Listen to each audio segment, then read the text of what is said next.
10 பிப்ரவரி 2025 14 பிப்ரவரி 2025 வரைக்கும் பெங்களூரில் உள்ள எலஹங்கா ஏர்ஃபோர்ஸ் ஸ்டேஷனில் ஏரோ இந்தியா 2025 நடந்துச்சு.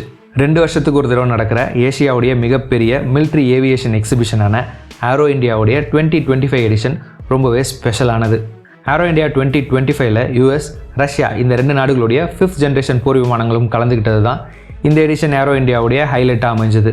அமெரிக்காவுடைய F-35 இதுக்கு முன்னாடியே ஏரோ இந்தியா ஷோவில் கலந்துக்கிட்டு இருக்கு. ஆனால் ரஷ்யாவுடைய 5th ஜென்ரேஷன் போர் விமானமான Su-57 இந்த வருஷம் தான் முதல் தடவையாக ஏரோ இந்தியா ஷோவில் கலந்துக்கிட்டு இருக்கு. இப்போ நீங்கள் பார்த்துட்டு இருக்கிற இந்த ஃபோட்டோ ஏரோ இந்தியா 2025ல் எடுக்கப்பட்டது. இந்த ஃபோட்டோ ரொம்பவே ரேரான ஒரு ஃபோட்டோவாக கன்சிடர் பண்ணுறாங்க. அதுக்கு காரணம் அமெரிக்காவோட F-35ம் ரஷ்யாவுடைய Su-57ம் இந்த ஃபோட்டோவில் ஒரே ஃப்ரேமில் இருக்குது. இந்தியாவை தவிர வேறு எங்கேயும் இப்படி ஒரு ஃபோட்டோ எடுக்கிறது அப்படிங்கிறது சாத்தியமே இல்லை. இந்த ஃபோட்டோ இந்தியாவுடைய சிறந்த ஃபாரின் பாலிசிக்கு ஒரு உதாரணமாக இருக்குது. F-35, Su-57 இந்த 2 விமானங்களுடைய பார்ட்டிசிபேஷனை தவிர இன்னொரு சூப்பரான இன்சிடென்ட் இந்த வருஷம் ஏரோ இந்தியாவில் நடந்திருக்கிறதா சில வெப்சைட்ஸ் ரிப்போர்ட் பண்ணியிருக்காங்க. அது என்னென்னா, ரஷ்யாவுடைய Su-57உடைய பர்ஃபார்மன்ஸை பார்த்து பயந்து போய் அமெரிக்காவுடைய F-35 ஏரோ இந்தியாவுடைய ஏரியல் டிஸ்பிளேல கலந்துக்காமல் பின்வாங்கிட்டதா அந்த ரிப்போர்ட்ஸில் சொல்லியிருக்காங்க. இந்த ரிப்போர்ட் உண்மைதானா? Su-57 பார்த்து F-35 உண்மையிலே பயந்துருச்சா அப்படிங்கிறத பற்றி இந்த வீடியோவில் பார்ப்போம். இந்த வருஷம் ஏரோ இந்தியா ஷோவோட மிகப்பெரிய அட்ராக்ஷனாக அமைஞ்சிருந்தது Su-57ஓட ஏரியல் டிஸ்பிளே.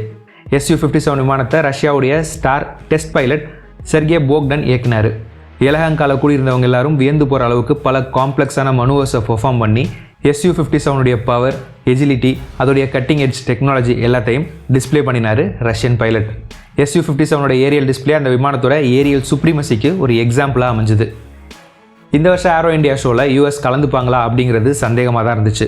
ஆனால் ரஷ்யாவுடைய Su-57 ஏரோ இந்தியாவில் கலந்துக்க போகிறாங்க அப்படிங்கிறது தெரிஞ்சதும் யூஎஸ் அவங்களுடைய 5th ஜென்ரேஷன் போர் விமானமான F-35 ஏரோ இந்தியாவுக்கு அனுப்பிச்சி வச்சாங்க. F-35 கூடவே F-16 விமானத்தையும் அனுப்பிச்சி வச்சாங்க யூஎஸ்ஏ. ஆனால் ரஷ்யாவுடைய Su-57 மாதிரி யூஎஸோட F-35 ஏரியல் டிஸ்பிளே எதுலேயும் கலந்துக்கல. ஃப்ளை பாஸ் பண்ணிவிட்டு ஸ்டாட்டிக் டிஸ்பிளேயில் மட்டும் F-35 பங்கெடுத்துக்கிச்சு. ஸ்டாட்டிக் டிஸ்பிளேனா வேறு எதுவும் இல்லை, விமானம் ஒரு இடத்துல நிறுத்தி வைக்கப்பட்டிருக்கும். மற்றபடி வான்வெளியில் பறந்து மனுவர்ஸ் எல்லாம் எதுவும் பெர்ஃபார்ம் பண்ணாது. Su-57 விமானங்கள் ஏரோ இந்தியா ஷோவில் அதோடைய ஃப்ளைட் பெர்ஃபார்மன்ஸ் மூலமாக எல்லாரையும் இம்ப்ரெஸ் பண்ணிக்கிட்டு இருந்துச்சு. அதுலேயும் குறிப்பாக Su-57ஓட லோ ஸ்பீட் மனுவர்ஸ் அங்கே இருந்த எல்லாரையும் ஆச்சரியத்துக்கு உள்ளாக்கிச்சு. லோ ஸ்பீட் மனுவரபிலிட்டியில் ரஷ்ய விமானங்கள் தான் உலகத்தோட முன்னோடி. அட்வான்ஸ்டான 3 டைமென்ஷனல் த்ரஸ்ட் வெக்டர் இன்ஜின்ஸ் உள்ள ரஷ்யாவுடைய Su-57 பெர்ஃபார்ம் பண்ணுற மனுவர்ஸை உலகத்தோட மிக சிறந்த விமானமாக பார்க்கப்படுற F-35ஆல் கூட பெர்ஃபார்ம் பண்ண முடியாது.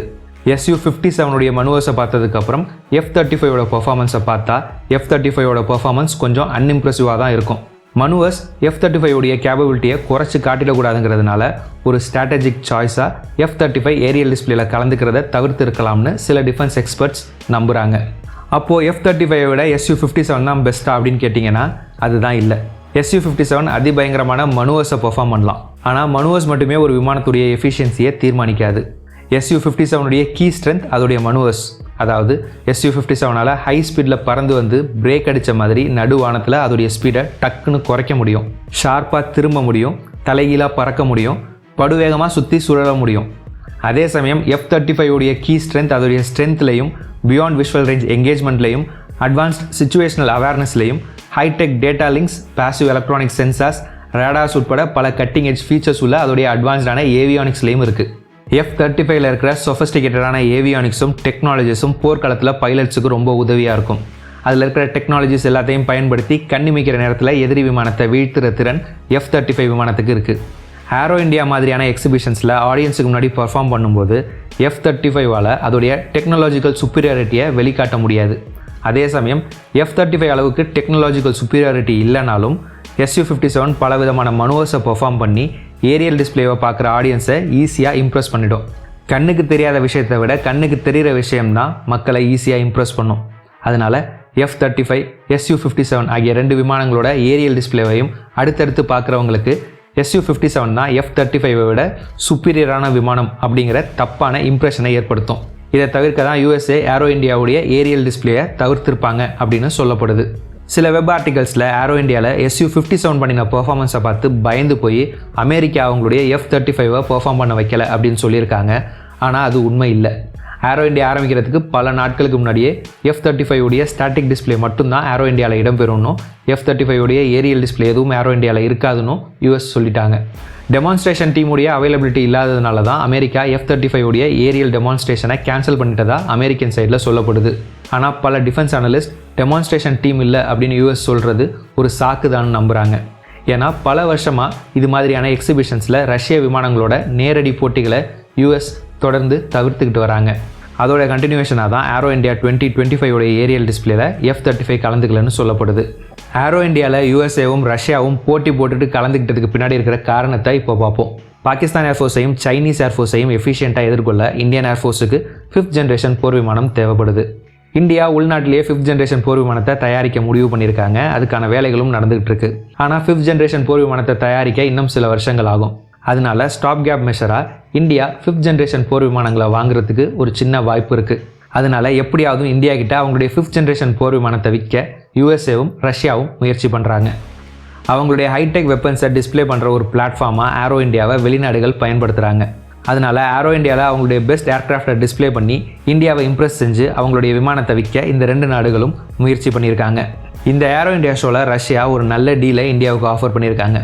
இந்தியா ரஷ்யா கிட்டேருந்து Su-57 வாங்கினா இந்தியா கூட சேர்ந்து Su-57 விமானங்களை ப்ரொடியூஸ் பண்ண தயாராக இருக்கிறதா ரஷ்யா அறிவிச்சிருக்காங்க. இது மட்டும் இல்லாமல் இந்தியா உள்நாட்டிலேயே தயாரிக்கிற 5th ஜென்ரேஷன் ஸ்டெல்த் ஃபைட்டர் ப்ரோக்ராமுக்கு உதவ தயாராக இருக்கிறதாகவும் ரஷ்யா சொல்லியிருக்காங்க.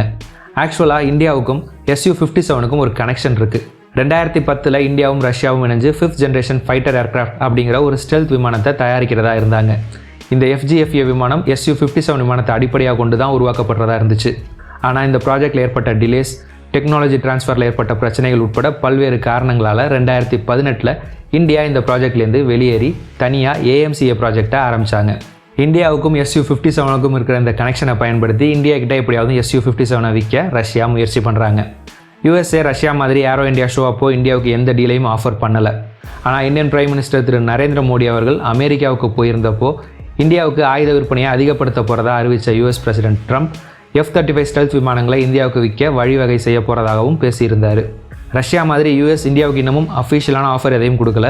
USோட பிரசிடென்ட் 5th ஜென்ரேஷன் விமானத்தை இந்தியாவுக்கு ஆஃபர் பண்ணுறதை பற்றி பேசியிருக்காரு, அவ்வளவுதான். அமெரிக்கன் பிரசிடென்ட் F-35 விமானத்தை இந்தியாவுக்கு விற்கிறத பற்றி பேச ஆரம்பிச்சிட்டாரு. அப்படின்னா சீக்கிரமே USம் இந்தியாவுக்கு F-35 விமானத்துக்கான டீலை ஆஃபர் பண்ண வாய்ப்பு இருக்குது. அப்படி US டீல் ஆஃபர் பண்ணினாலும் ரஷ்யா கொடுத்த மாதிரி ஜாயின்ட் ப்ரொடக்ஷன் மாதிரியான ஆஃபர்ஸ் எல்லாம் US கொடுக்கறது சந்தேகம்தான். இந்த F-35 Su-57 இது எல்லாமே 5th ஜென்ரேஷன் போர் விமானங்கள். இப்போ உலகத்தில் உள்ள போர் விமானங்கள்லேயே அதிக திறன் உள்ள விமானங்கள் 5th ஜென்ரேஷன் போர் விமானங்கள் தான். இப்போ 5th ஜென்ரேஷன் போர் விமானத்தை தயாரிக்கிற திறன் US, ரஷ்யா, சைனா கிட்ட மட்டும்தான் இருக்குது. உலகத்தோட முதல் 5th ஜென்ரேஷன் போர் விமானமான F-22 விமானத்தை US தான் உருவாக்கினாங்க. உலகத்தோட 2வது 5th ஜென்ரேஷன் ஃபைட்டர் ஜெட்டான F-35ஐயும் USA தான் உருவாக்கினாங்க. USAக்கு அடுத்தபடியாக ரஷ்யாவும் சைனாவும் அவங்களுடைய 5th ஜென்ரேஷன் போர் விமானங்களை உருவாக்கினாங்க. ரஷ்யாவுடைய 5th ஜென்ரேஷன் போர் விமானம் தான் Su-57. சைனா கிட்ட J-20, J-35 ஆகிய 2 5th ஜென்ரேஷன் போர் விமானங்கள் இருக்குது. போன வருஷம் டிசம்பரில் 6th ஜென்ரேஷன் போர் விமானத்தை சோதித்து உலகத்தையே ஆச்சரியத்துக்கு உள்ளாக்கினாங்க China. Turkey, South Korea, India ஆகிய நாடுகள் சொந்தமாக 5th ஜென்ரேஷன் போர் விமானத்தை டெவலப் பண்ணிகிட்டு இருக்காங்க. இந்தியா F-35 சூஸ் பண்ண போகிறாங்களா இல்லை Su-57 சூஸ் பண்ண போகிறாங்களான்னு தெரியல. USோட F-35 தான் உலகத்தோட மிக சிறந்த ஃபைட்டர் விமானம், அதில் எந்த சந்தேகமும் இல்லை. ஆனால் F-35 வாங்குறதுல உள்ள பிரச்சனை USAவோட கண்டிஷன்ஸ். US கிட்டேருந்து நம்ம போர் விமானத்தை வாங்கினோன்னா அந்த விமானத்தை எப்படி யூஸ் பண்ணணும், எப்படி மெயின்டைன் பண்ணணும்னு US நிறைய ஸ்ட்ரிக்டான கண்டிஷன்ஸை போடுவாங்க. அதனால் அமெரிக்கா கிட்டேருந்து வாங்குகிற விமானத்தை நம்மளால் நம்ம இஷ்டத்துக்கு யூஸ் பண்ண முடியாது. F-35 வாங்குறதுல இன்னொரு பிரச்சனை என்னென்னா US டேரெக்டாக F-35 மட்டும் இந்தியாவுக்கு ஆஃபர் பண்ண மாட்டாங்க. F-35 கூட நமக்கு தேவைப்படாத F-16ஓட அப்கிரேடட் வெர்ஷனான F-21ஐயும் F-18 சூப்பர் ஹார்னட்டையும் சேர்த்து தான் ஆஃபர் பண்ணுவாங்க. அதே சமயம் Su-57 வாங்கினா அந்த விமானத்துடைய யூசேஜ், மெயின்டெனன்ஸுக்கெல்லாம் ரஷ்யா பெருசாக எந்த கண்டிஷன்ஸும் போட மாட்டாங்க. இது கூடவே விமானத்துடைய லோக்கல் ப்ரொடக்ஷனுக்கும் ரஷ்யா ஒத்துழைப்பாங்க. Su-57 வாங்குறதுல பிரச்சனை என்னென்னா F-35 அளவுக்கு Su-57 எஃபிஷியன்ட் இல்லை. F-35, Su-57 ஆகிய இந்த 2 விமானங்கள்லேயும் நமக்கு சில அட்வான்டேஜஸும் இருக்குது, சில டிஸ்அட்வான்டேஜஸும் இருக்குது அப்படிங்கிறது தான் உண்மை. போர் விமானங்களை வாங்குகிற இந்தியாவுடைய ஸ்ட்ராட்டஜி போர் விமானத்துடைய செயல்திறனை மட்டும் இல்லாமல் பல ஜியோ பொலிட்டிக்கல் கால்குலேஷன்ஸையும் கருத்தில் கொண்டு வடிவமைக்கப்பட்டிருக்கு. அதனால் USA, ரஷ்யா இந்த 2 நாடுகளையும் பேலன்ஸ் பண்ணுற மாதிரி தான் இந்தியாவுடைய போர் விமானத்துடைய பர்ச்சேஸ் அமைய போகுது. இந்தியா F-35 சூஸ் பண்ண போகிறாங்களா இல்லை Su-57 சூஸ் பண்ண போகிறாங்களா இல்லை 5th ஜென்ரேஷன் போர் விமானம் எதையும் சூஸ் பண்ணாமல் சில ரஃபால் விமானங்களை வாங்கிட்டு ஏஎம்சிஏ ப்ராஜெக்டை வேகப்படுத்த போகிறாங்களா அப்படிங்கிறதையெல்லாம் நம்ம பொறுத்திருந்து தான் பார்க்கணும். இந்தியன் ஏர்ஃபோர்ஸ் மற்றும் சைனீஸ் ஏர்ஃபோர்ஸுடைய கம்பேரிசனை பற்றி தெரிஞ்சுக்க என் கார்டில் இருக்கிற லிங்க்கை கிளிக் பண்ணி பாருங்கள். இந்த வீடியோவை இவ்வளோ நேரம் ஃபுல்லாக பார்த்ததுக்கு ரொம்ப நன்றி. இந்த வீடியோ உங்களுக்கு பிடிச்சிருந்தா இந்த வீடியோவை லைக் பண்ணுங்கள். வீடியோ பற்றின உங்களுடைய கருத்துக்களை கமெண்ட்ஸில் சொல்லுங்கள். இதே மாதிரி நிறைய வீடியோஸ் பார்க்க இந்த சேனலை சப்ஸ்கிரைப் பண்ணிக்கோங்க. இந்த சேனலை சப்போர்ட் பண்ணணும்னு நினச்சிங்கன்னா ஜாயின் பட்டனை ப்ரெஸ் பண்ணி சேனலில் மெம்பராக சேர்ந்து சப்போர்ட் பண்ணுங்கள். இந்த வீடியோவை இதோட முடிச்சுக்கிறேன். அடுத்த வீடியோவில் உங்களை பார்க்குறேன். தேங்க்யூ. பாய்.